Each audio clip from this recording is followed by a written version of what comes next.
What's up, guys? It's Robo here, and a lot of people are having trouble with the round 25 prologue challenge, so I thought I would offer up a few tips I had that helped me get past round 25 and hopefully will help you guys out too.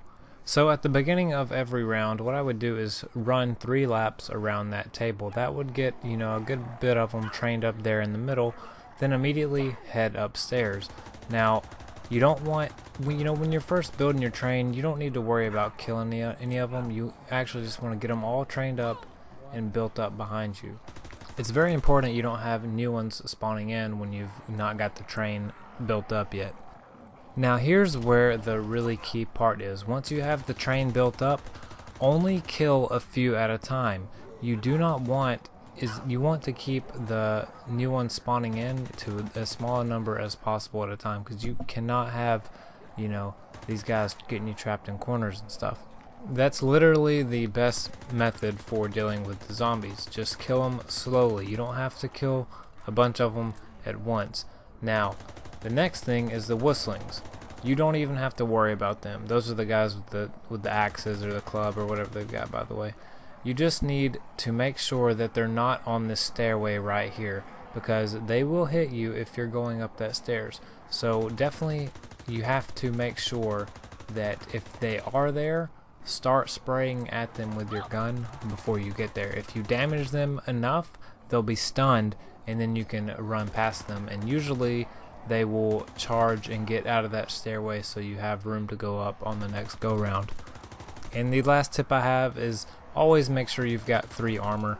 Even if you've only taken 1 hit, always buy the 3rd armor as soon as you can.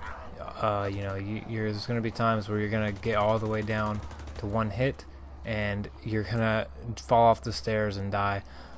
So one thing you can do when you're falling off the stairs is, if you as soon as you start falling, head to the right. If you land on the very last step of those stairs, you won't take fall damage, and that'll actually save you a lot. I don't know how many of you have tried this, but you know that sometimes when you fall off those stairs, if you don't have any health, it will actually take a piece of armor from you just from the fall damage, and I've died like that several times, so beware of the stairs.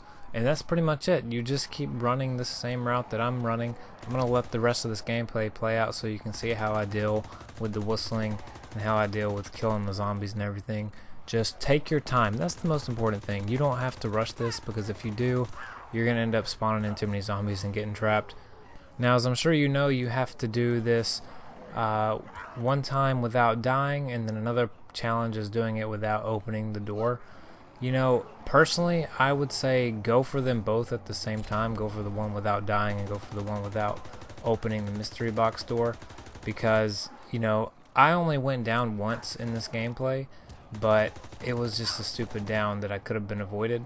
But if you do end up beating it without opening the door and you end up going down, just next time you can open the door and try to get monkey bombs. Just keep in mind, you're only going to have three uses of that, because there's no max ammos that spawn in the prologue, but they will definitely save you sometimes. So that being said, you're probably going to take an hour or so to do this, and I'm going to let the rest of the gameplay play out, and I'll see you guys on the next video. Peace out.